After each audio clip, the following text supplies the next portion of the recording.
Israel कब और कैसे बना? कब बना? इज़राइल 14 मई 1948 को बना। उस दिन डेविड बेन-गुरियन ने तेल अवीव में जाकर ऐलान किया कि अब इज़राइल एक आज़ाद मुल्क है। कैसे बना? बात शुरू होती है 1800 के आखिरी सालों से। उस वक्त यूरोप में यहूदियों के साथ बहुत जुल्म हो रहा था, भेदभाव होता था। तो कुछ यहूदी लीडर जैसे थियोडोर हर्ज़ल बोले कि हमें अपनी अलग जगह चाहिए जहां हम सुरक्षित रह सकें। उन्होंने पुराने फिलिस्तीन को चुना क्योंकि यहूदी मानते थे कि वो उनकी पुरखों की ज़मीन है। 1917 में ब्रिटेन का दाव। पहले विश्व युद्ध में ब्रिटेन ने बाल्फोर घोषणा की जिसमें कहा कि वो फिलिस्तीन में यहूदियों के लिए एक घर बनाने में मदद करेंगे। उस टाइम वो इलाका ओटोमन साम्राज्य का हिस्सा था, लेकिन युद्ध के बाद ब्रिटेन के कब्जे में आ गया।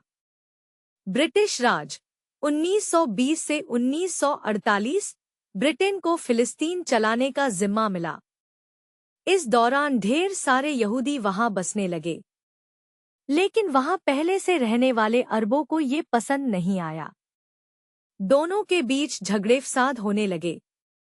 होलोकॉस्ट का ज़्म। दूसरे विश्व युद्ध में हिटलर ने लाखों यहूदियों को मार डाला। होलोकॉस्ट। इसके बाद दुनिया को लगा कि यहूदियों को सचमुच एक सुरक्षित जगह चाहिए।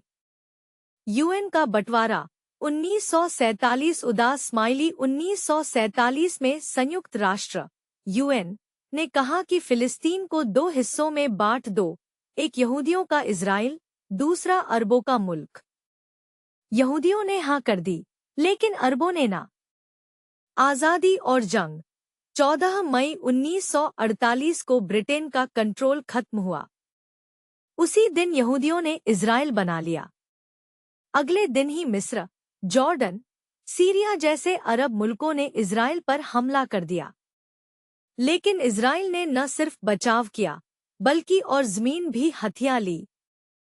इस जंग में लाखों फिलिस्तीनी बेघर हो गए, जिसे वो नकबा कहते हैं।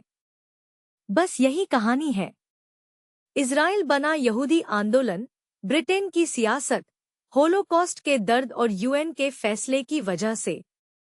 लेकिन ये सब इतना आसान नहीं था, और आज भी इज़राइल फिलिस्तीन में तनाव चल रहा है।